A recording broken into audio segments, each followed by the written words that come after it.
Hey guys, so welcome to the second lecture for finance. So let's have a look at this first question. It says Myra increased her profit margin on clothes to 200%, while Nicole increased her profit margins to 50%. They now both had the same price on clothes. Now, if Myra's original cost was $120 for clothes, then what was Nicole's original cost?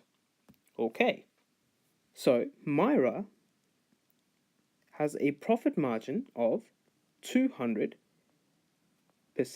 Okay, now her original cost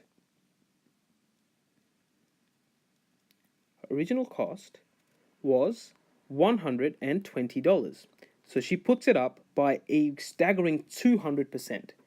So now if we think of the original $120 as 100%, basically what we're doing is adding another 200%. So in total, what we are basically trying to figure out for the new price is that it is 300% of the original amount. Because remember, guys, 200% is on top of the original amount. So it's actually 300% of the original amount of $120. So 300% is simply 300 over 100, which is simply 3. And of, as we know, is simply times. So 3 times 120 is equal to $360. Therefore, Myra is selling her clothes for $360. Now, Nicole says that she has now increased her margins to 50%. So they now have both have the same price on clothes. So basically what that means is that Nicole is also selling her clothes for $360. So we need to figure out what her original cost was. So if her original cost, again, is 100%, and then she increased it by 50%, that gives us a total of 150%. So 150% of the original amount, which is what we need to figure out, let's call it X in this case, has to give us a final new price of 360. Now 150% is simply 150 over 100 multiplied by X, which is equal to 360. Now 150 divided by 100, let's call it 1.5. So we have 1.5x is equal to 360. Taking the 1.5 to the other side as a division, we have x equals 360 divided by 1.5, which gives me $240. Now I know it's a little bit cluttered, guys, but so this is the very final answer here. So let me use a different color to highlight it. So what was Nicole's original cost? It was $240.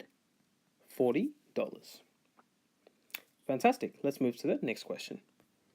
Okay, so this question says, Hyde's bookstore increased its profit margins to 70%, while Glenn increased his to 40%. After the changes in the profit margins, both selling prices were now equal.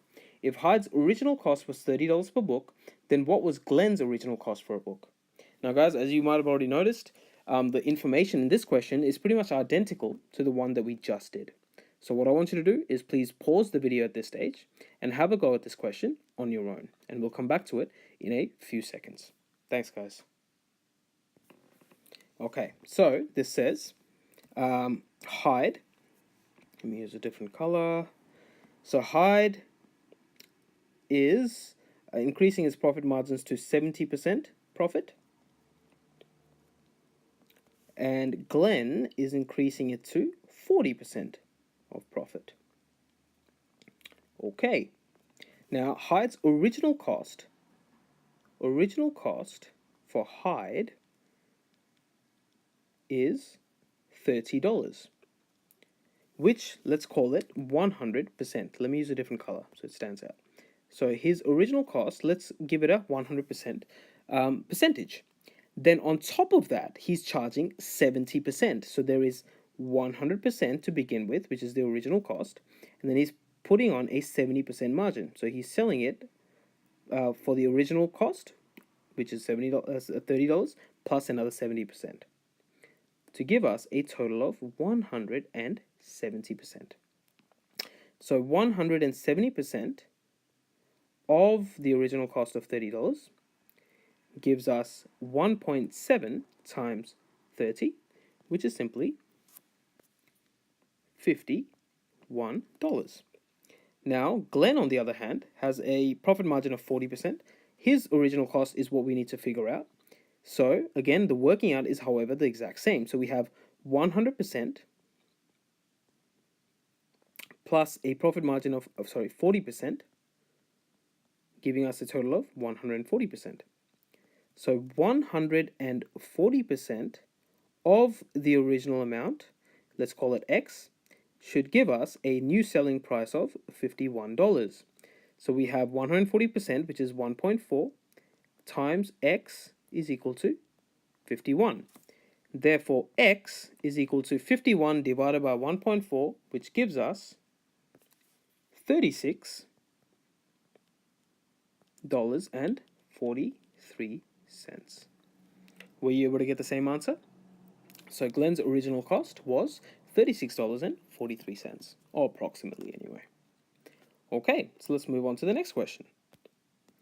This question says, a candy store is bought for $320,000 with a deposit of $40,000 and a balance that is payable over 5 years at a 12% per annum interest.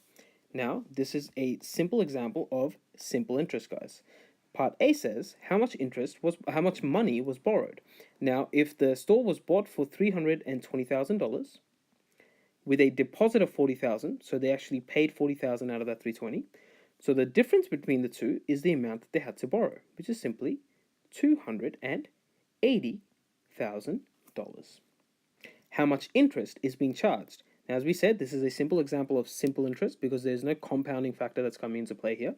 And simple interest has a formula of I equals the principal multiplied by the rate. And remember, this rate is in decimal form, not in percentage form, multiplied by the number of years, or the amount of time that we're looking at.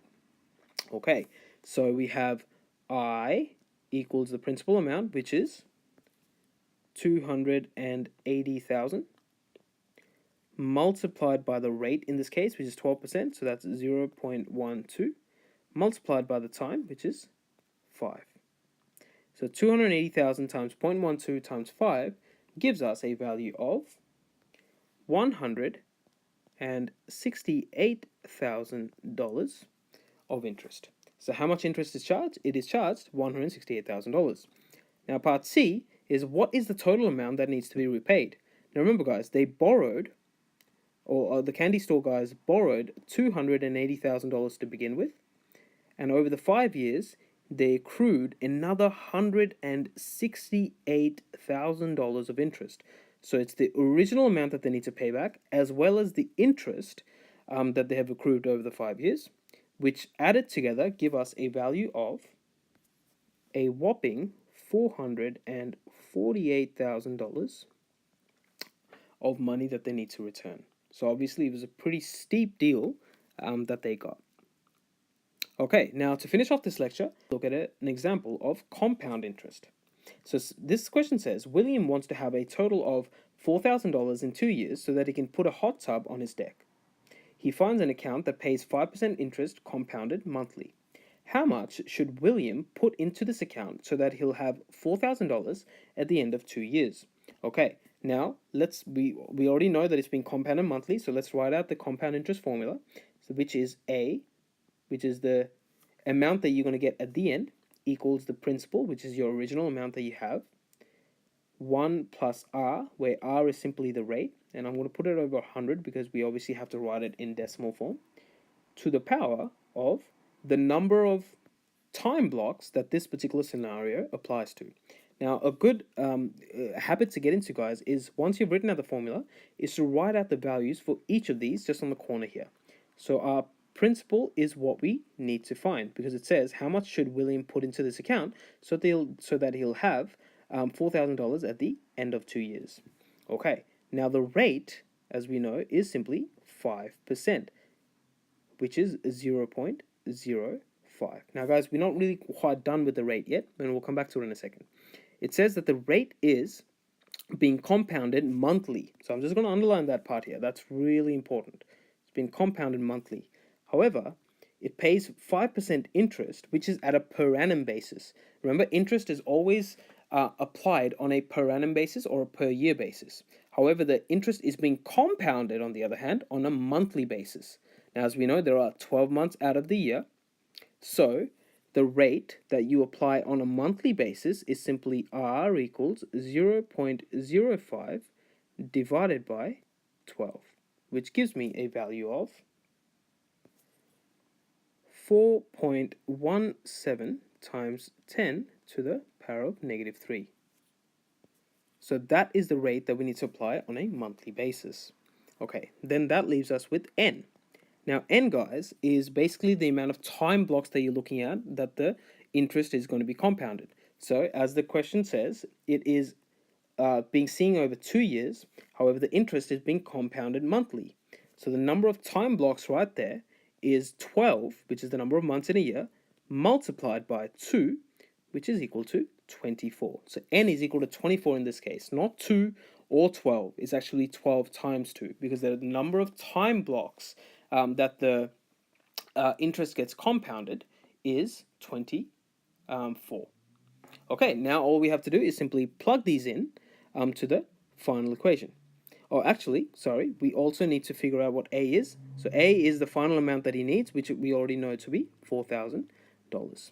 Okay, so let's substitute it in. So we have 4,000 equals, principal is what we need, 1 plus 4.17 times 10 to the power of negative 3 to the power of 24. So let's first figure out this part. I'm going to put this straight into the calculator and see what I get.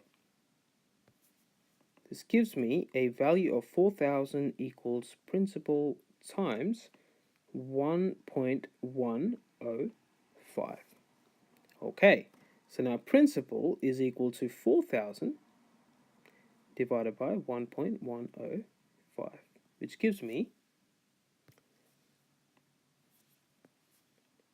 $3,619.9. So the question asks, how much should William put into his account so that he'll have $4,000 at the end of the 2 years? He should put in $3,619.9 dollars. Sorry. So guys, again, that brings us to the end of the second lecture for finance. Again, I hope it was helpful. We went through a couple of questions around interest, where we looked at simple interest, which is fairly straightforward, ergo simple. And then we looked at this particular question, which involved compounded interest. So I hope it was helpful, guys. Please make sure that you have a go at the worksheets, and I will see you in the next lecture. Thank you.